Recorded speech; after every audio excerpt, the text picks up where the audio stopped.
porta, recebendo as pessoas. O cara olhou para mim e falou, que bom que você voltou. Eu falei, não, vai aparecer o Serginho Malandro. Pegadinha! Voltou como? Nunca tive aqui. Ele falou, que bom que você tá de volta. Eu falei, não, eu nunca tive aqui. Eu entrei, as pessoas que eram atendentes lá me cumprimentavam. Aí eu fui tomar o passe magnético e, cara, eu saí de lá flutuando, assim, a sensação era incrível. Falei, pô, esse negócio aqui é muito legal. Acho que eu vou começar a vir. E comecei a frequentar o centro espírita.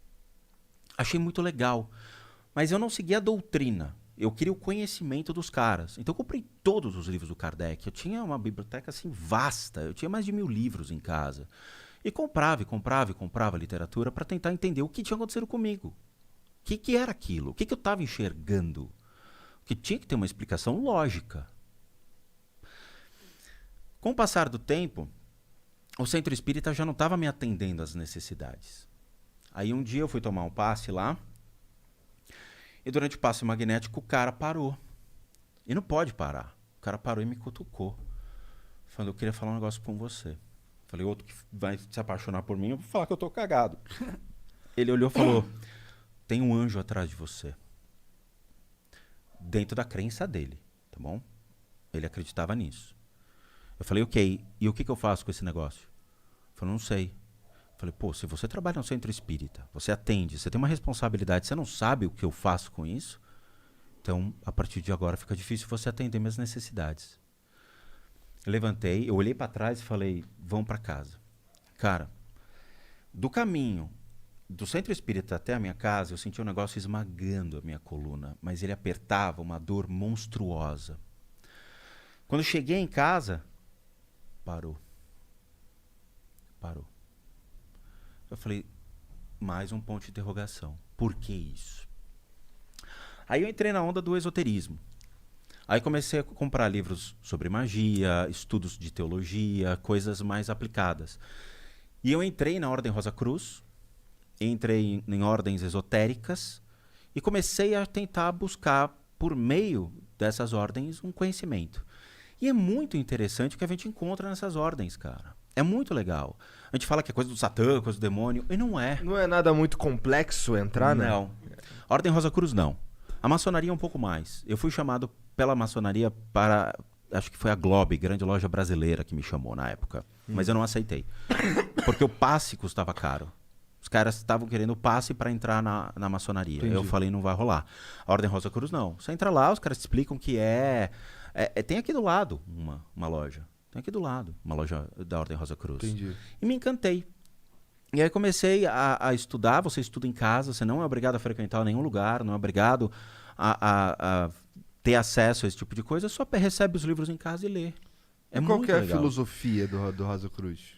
A Rosa Cruz surgiu através de um cara chamado Christian Rosenkrantz, por isso que chama Rosa Cruz, Christian Rosenkrantz. Ele era europeu e ele se encantou por meio dos ensinamentos na época da Europa e ele começava a buscar conhecimentos do Oriente. Então trazia muita coisa de egiptologia, coisas que vêm de Ramsés III, que foi quando unificou a ideia de um único Deus no Oriente.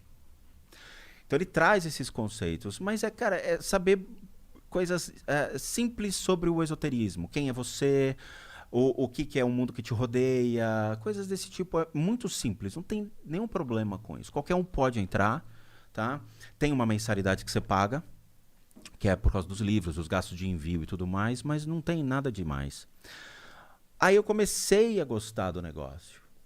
Aí eu fui levado para Umbanda. Cara, aí o bicho pegou. Quando eu fui levado para Umbanda por pessoas que falavam, vai lá, você vai gostar.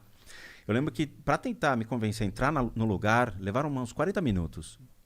O que estava te impedindo? O medo. Eu tinha medo, escutava os atabaques, você via os Exus, você falava, não vai rolar, eu não vou entrar nesse lugar. Nunca. Você sai da ideia mais de um espiritismo mais bonitinho para um negócio um pouco mais violento, uma coisa mais ativa. Entrei e quando eu vi a energia em volta dos médiuns, eu falei, peraí, tem alguma coisa diferente.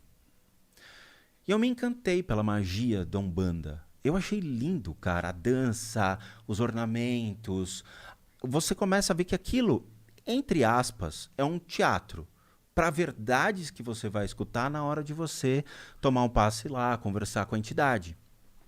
Eu falei, pô, acho que eu vou ficar um tempo aqui. Fiquei 10 anos. Ficou um tempinho. E aí eu fui desenvolvendo as 7 linhas da Umbanda, que eles chamam, tá? São 7 linhas, são 7 pilares regidos por orixás. Então você tem Oxóssi, você tem Exu, você tem o Preto Velho, Baiano, Boiadeiro, que são arquétipos criados pela Umbanda.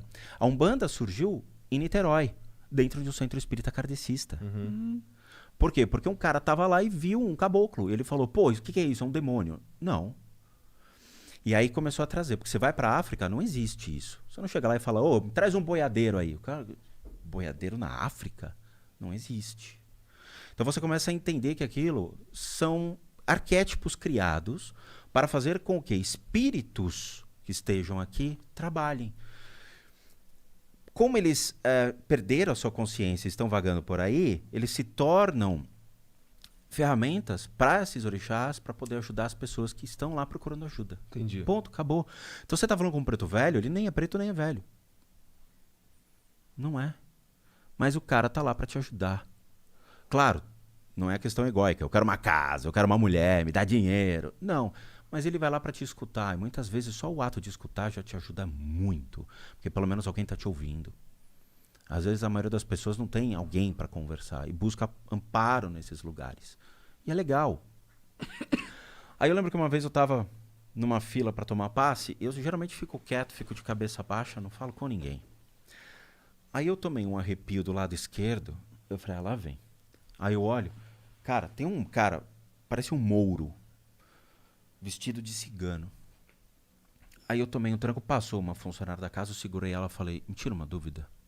Tem alguém do meu lado? Ela falou, tem, o seu cigano. E saiu. Eu falei, desde quando eu tenho cigano? Eles se apoiam nas pessoas que têm essa sensibilidade para poder ajudar. E eu comecei a desenvolver, comecei a incorporar e comecei a atender. Cara, eu fui trabalhar no Jardim São Luís, que é um bairro tomado por traficantes. E lá tinha toque de recolher. Mas foi a casa mais bonita que eu já vi. Era uma casa muito antiga, teto destruído, tal. Eles estavam precisando de ajuda financeira para reformar o lugar. Eu falei, pô, acho que eles precisam de mim. Fui lá. A área de assistência, as pessoas têm medo de olhar para o lado. Assim. Era uma comunidade que ia, todo mundo ficava sentadinho, ninguém se manifestava. Eu entrei, fiquei sentado, fiquei observando. Aí veio o dono do lugar. Ele olhou para minha cara, falou, e aí, quando você vai trabalhar para mim?